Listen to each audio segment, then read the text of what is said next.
What's up, guys? This is EJ Holland with the Wolverine.com, and Michigan has scored a big commitment on the recruiting trail. Before we talk about that, make sure to like this video, subscribe to our YouTube channel for free, get notifications every time we drop new videos, and also subscribe to the Wolverine.com. You don't want to be behind on the news. You want to get the latest intel on everything Michigan recruiting, transfer portal, the team, basketball. We have a great message boards community, everything you want all in one over at the Wolverine.com.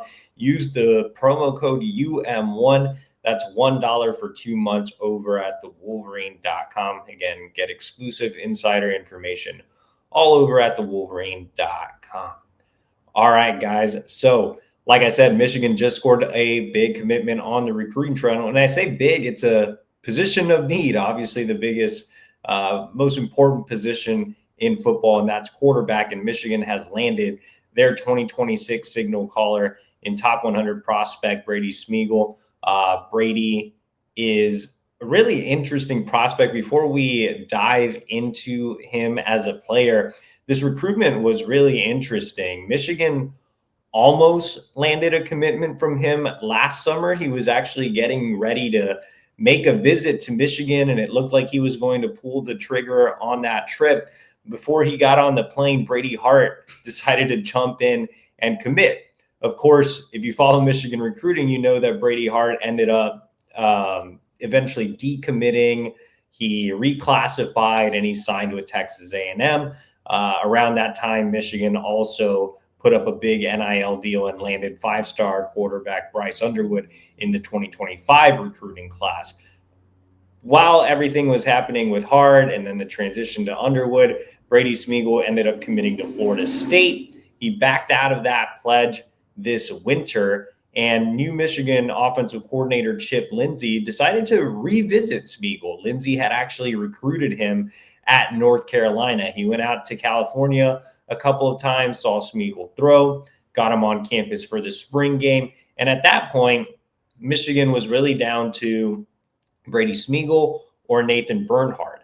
And Nathan Bernhardt, a three-star prospect out of Ohio, has a lot of upside, but he's more of a project type. And when you look at Michigan's success rate with project types recently, hasn't gone very well. You know, you think during my time on the beat, you think about guys like Dan Villari, Alex Orji, Jaden Denegal, Kendrick Bell. You know, the projects haven't necessarily worked out, and they haven't really hit their ceilings as quarterbacks at Michigan. And you saw, you know, those guys, some of those guys I mentioned, obviously coming in after J.J. McCarthy, the quarterback room was kind of barren, and that led to Michigan having a lot of issues on the field. They don't want to be in that situation. Of course, Bryce Underwood is the quarterback of the future and the now, you know, for the next 3 years. But they still need some arms behind him. Obviously, right now, when you look at the quarterback room, it's not all that exciting outside of Underwood. You know, you had Jaden Davis was the only healthy quarterback during spring football. So I think Brady Smigiel is the safer route than Nathan Bernhardt because he has a really high floor. He's a guy who can be dependable. He can be a serviceable backup for Bryce Underwood for the next few years and eventually be a late career starter.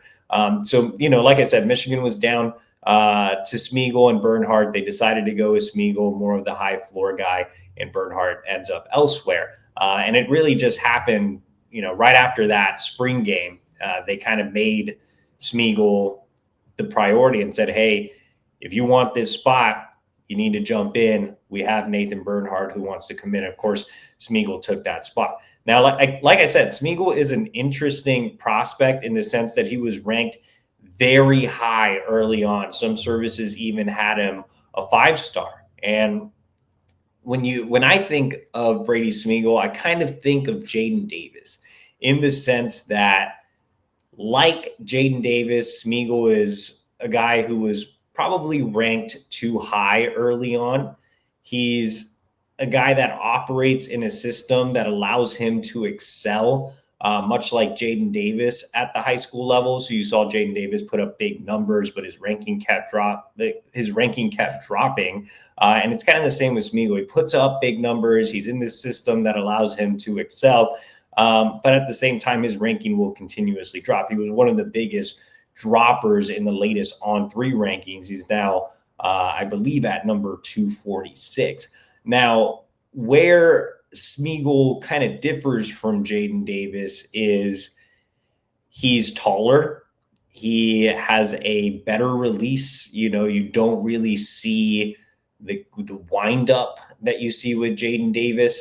And he's a little more athletic in and around the pocket. He actually can make some plays with his legs. He can throw on the move, as you see here on the huddle film. So I think he's a better version of Jaden Davis, but similar in the sense that you're probably not getting a 5-star guy, which was unrealistic with Jaden Davis and probably unrealistic with Brady Smigiel. But you are getting a guy who can be a dependable backup for Bryce Underwood for years. He can be a late career starter. He's a guy who's accurate, short to intermediate. He has enough arm strength, not really elite arm talent, but enough arm strength to get the ball down the field. He's older, wiser. He's actually older than Bryce Underwood. He'll be 20 years old as a true freshman or during his true freshman season. So, a lot of times that's a negative because it limits your ceiling, and that's kind of a knock on him with the rankings. What we see is what we get with Brady Smigiel, but at the same time, again, it gives you a high floor. You do know what you're getting in Brady Smigiel, and that is a safe option, and that's really what Michigan needs right now. They need somebody to come in after Bryce Underwood that can throw the ball all right, that can just move the change, that can be a field general, that can be a high football IQ guy, and command an offense, and Brady Smigiel can certainly do that. And so that allows you to, again, have a serviceable high floor guy in 26, and then in 2027 is when you can go for a more elite talent. You know, they've had guys like Kavian Bryant and Peter Bork and Keegan Croucher on campus. So 27 has a ton of high-level options.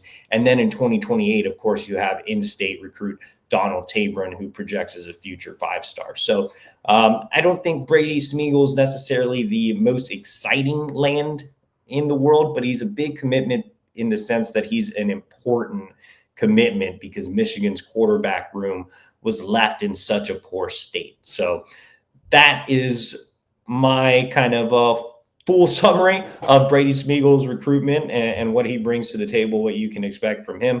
For more on this commitment and more Michigan recruiting, stick here on our YouTube channel. Make sure to like this video, subscribe, get notifications so you get breaking news like this. And of course, like I said earlier, take advantage of that special promo code over at thewolverine.com. Use UM1, $1 for 2 months over at thewolverine.com for even more Michigan recruiting information. All right, guys, we will see you next time.